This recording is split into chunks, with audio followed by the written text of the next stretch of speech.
26 जनवरी 1943 को बर्लिन में भारतीय स्वाधीनता दिवस भव्य स्तर पर मनाया गया, जिसमें नेताजी ने मुख्य भाषण दिया। 2 दिन बाद इंडियन लीजन से उन्होंने आखिरी बार मुलाकात की। इसके बाद वे यूरोप में कभी नहीं दिखे। 8 फरवरी 1943 को वे आबिद हसन के साथ उत्तर जर्मन बंदरगाह कील पहुंचे, जहां विदेश कार्यालय के सेक्रेटरी ऑफ स्टेट हर कैपलर, नाम्बियर और वर्ट ने उनकी अगवानी की। दूसरी बार अज्ञात भविष्य की ओर बढ़ने से पहले उन्होंने भैया शरद को बांग्ला में लिखे पत्र द्वारा एक हृदय स्पर्शी संदेश दिया। कहा कि अपनी अनिश्चय भरी यात्रा में मैं शायद जिंदा न लौटूं। अपनी अर्धांगिनी और बेटी को यूरोप में ही छोड़े जा रहा हूं। इन्हें वैसा ही स्नेह और संरक्षण दीजिएगा जैसा मुझे आप आजीवन देते रहे हैं। 9 फरवरी को मुंह अंधेरे कमांडर मुजनबर्ग ने अपनी पनडुब्बी पर नेताजी और आबिद हसन का स्वागत किया। दोनों के भीतर घुसते ही पनडुब्बी के द्वार बंद हो गए और वह समुद्र गर्भ में अदृश्य हो गई। यह छोटी टाइप 9 पनडुब्बी थी। भीतर डीजल की दुर्गंध से दम घुट रहा था। नेताजी की शायिका गलियारे की एक कोठरी में थी। खाने की चीजों से भी डीजल की बदबू आ रही थी। इसी वातावरण में नेताजी को 3 महीने गुजारने थे। पनडुब्बी ने पहले डेनमार्क की जल सीमा पार की, फिर नॉर्वे और उत्तरी सागर का छोटा सा हिस्सा लांघा और अंत में अटलांटिक महासागर में जा निकली। यात्रा के प्रारंभ में रक्षक पनडुब्बियों और एक सुरंग भेदी पोत का दल उनके साथ था, लेकिन जर्मनी नियंत्रित समुद्र से निकलते ही उनकी पनडुब्बी किसी भी समुद्री अथवा हवाई आक्रमण के खतरे को गले लगाए चलने लगी। रोज रात को बैटरियां चार्ज करने वह सतह पर आती और दिन निकलते ही फिर से समुद्र में गुम हो जाती। समुद्री यात्रा शुरू होने से पहले ही नेताजी साफ साफ कह दिया गया था कि रास्ते में उनकी सुरक्षा की कोई गारंटी नहीं दी जा सकती है, इसलिए सारा जोखिम उनका अपना होगा। यह शर्त उन्होंने निसंकोच स्वीकार कर ली थी। पनडुब्बी में स्थिति अत्यंत कष्टकारी थी। इसके बावजूद नेताजी एक भी दिन निष्क्रिय नहीं रहे। पहले दिन से ही वे पूर्व एशिया में अपने संघर्ष की अनेक सुविचारित योजनाओं का जायजा लेने और उनका खाका बनाने में व्यस्त हो गए, और जैसे कि उनकी आदत थी, यह सब उन्होंने बारीकी ब्यौरा समेत समग्रता से किया। एक दिन जब वे अपने चहेते योजना रानी झांसी रेजिमेंट का ताना बाना बुनने में लीन थे, तो शत्रु पक्ष का एक मालवाहक नजर आ गया और पनडुब्बी में धावा बोलने के आदेश गूंजने लगा। लेकिन नियंत्रण कक्ष के फौजी की भूल से पनडुब्बी सतह पर आ गई और उसे देखते ही मालवाहक अपनी दिशा बदलकर उसे रौंद देने के लिए आगे बढ़ा। कप्तान चीखा, डुबकी, लेकिन गलती चूकी हो चुकी थी, इसलिए उसके आदेश पर तत्क्षण अमल नहीं हो पाया। फलस्वरूप कुछ ही पलों के अंदर से पनडुब्बी का सर्वनाश टल सका। स्वाभाविक है कि सब डर गए थे, लेकिन आबिद हसन ने देखा हर कोई नहीं डरा था। कई चेहरों पर जब मौत नाचने लगी और खुद आबिद की धड़कन भी बंद सी हो गई थी, तो नेताजी ने उसे झिड़का था, हसन, मैंने एक बात 2 बार दोहराई है और तुमने अभी तक नोट नहीं की। इसी बीच शत्रुपोत गरजता हुआ एन पास से निकल गया था और अभी अभी गोता खाने वाली पनडुब्बी ने एक जबरदस्त हिचकोला खाया था। बाद में कप्तान ने नाविक दल से कहा कि उन सबको अपने विशिष्ट भारतीय अतिथि और उनके सहायक से सबक सीखना चाहिए कि मौत की तरह आने वाले आकस्मिक संकट का भी कैसे स्थिरता से सामना करना चाहिए। शत्रुओं के जलपोतों और विमानों को धता बताती पनडुब्बी ने अटलांटिक पार किया, कुमारी अंतरीप का चक्कर काटा और मध्य अप्रैल में हिंद महासागर में प्रवेश किया।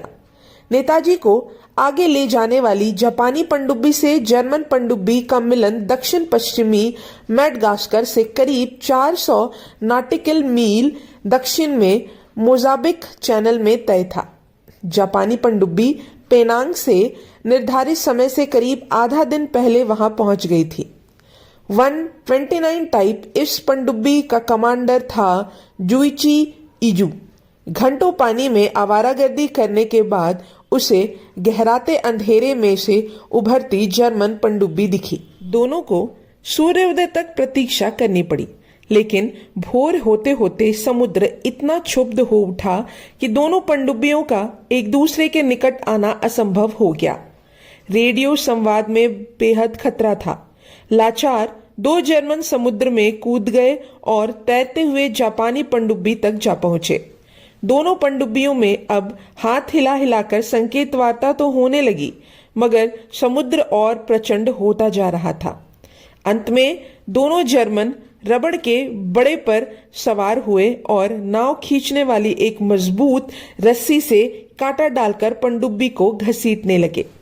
नेताजी और आबिद इस रस्सी से चिपके लटके आसमान बेघाती लहरों और घात लगाते शार्क मछलियों के बीच से इंच इंच सरकते हुए जर्मन पनडुब्बी से रबड़ के बेड़े पर पहुंचे और फिर जापानी पनडुब्बी पर। यह अदल बदल 24 अप्रैल को हुई थी, जिसकी रेडियो सूचना तत्काल बर्लिन को दे दी गई।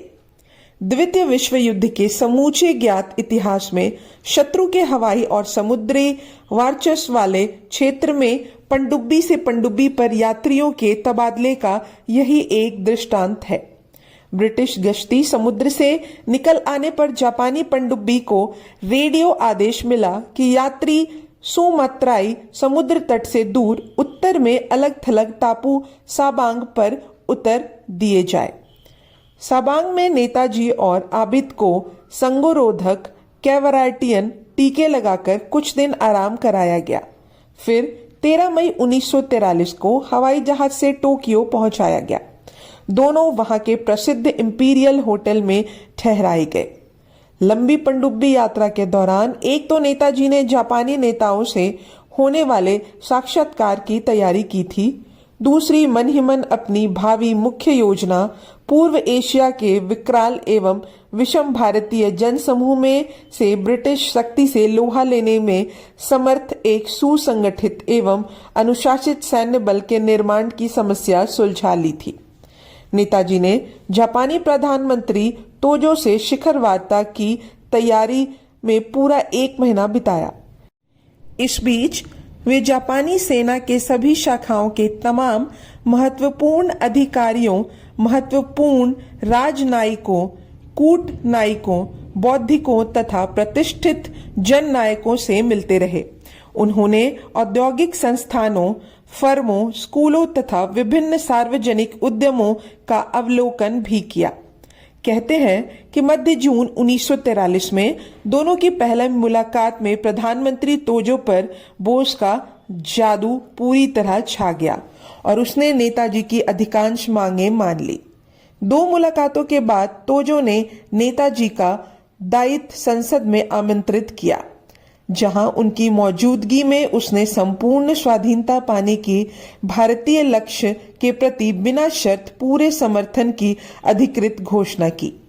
किसी भी विदेशी शक्ति के शासन प्रमुख द्वारा द्वितीय विश्व युद्ध के दौरान यह अपने किस्म की पहली और एकमात्र घोषणा थी। न स्वयं नेताजी हिटलरवादी जर्मनी से ऐसा ऐलान करवा सके, न गांधी जी ब्रिटिश सरकार या उसके संधिबद्ध मित्रों से इस किस्म का कोई वादा करवा पाए। पहले दौर में किसी विजय के बाद नेताजी ने जापान में अपनी मौजूदगी जग जाहिर कर दी। यह खबर सुनकर एशिया भर के भारतीय रोमांचित हो उठे और दुश्मन के खेमे में भारी बेचैनी छा गई। नागरिक रेडियो पर प्रसारित अपने उत्प्रेरक भाषण में उन्होंने पूर्व एशिया के भारतीयों से देश के आगामी स्वतंत्रता संग्राम को सक्रिय और संपूर्ण समर्थन देने का आग्रह किया। प्रसारण में उन्होंने कहा, स्वदेश में हमारे देशवासी तथा बहन भाई मौजूदा हालात से भरसक जूझ रहे हैं, लेकिन शत्रु निर्मम है और उन्मत्त है और एड़ी से चोटी तक हथियार बंद है। ऐसे पशुवत शत्रु के मुकाबले किसी भी परिमाण में सविनय अवज्ञा या अंतर्ध्वस या क्रांतिकारी आतंकवाद का कोई परिणाम नहीं होगा। वह तलवार खींच चुका है, इसलिए हमें भी तलवार से ही मुकाबला करना होगा। लेकिन स्वदेश में लोगों के लिए सशस्त्र विद्रोह संगठित करके आधुनिक शस्त्रों से लैस जबरन काबिज ब्रिटिश फौज से भिड़ना संभव नहीं है। इसलिए यह काम भारत के बाहर बसे, खासकर पूर्व एशिया में बसे भारतीयों को अपने जिम्मे ले लेना चाहिए। वक्त आ चुका है और हर देश प्रेमी भारतीय को संग्राम स्थल की ओर चल ही देना चाहिए। स्वतंत्रता प्रेमी भारतीयों का खून बहने पर ही अब भारत स्वतंत्र होगा। भारत के दक्ष क्रांतिकारी रास बिहारी बोस के साथ 3 जुलाई 1943 को सिंगापुर पहुंचने पर आजाद हिंद फौज, इंडियन नेशनल आर्मी के अफसरों और इंडियन इंडिपेंडेंस लीग के सदस्यों ने नेताजी का उत्साहपूर्ण स्वागत किया। यह भाग यहीं समाप्त होता है। तब तक के लिए धन्यवाद।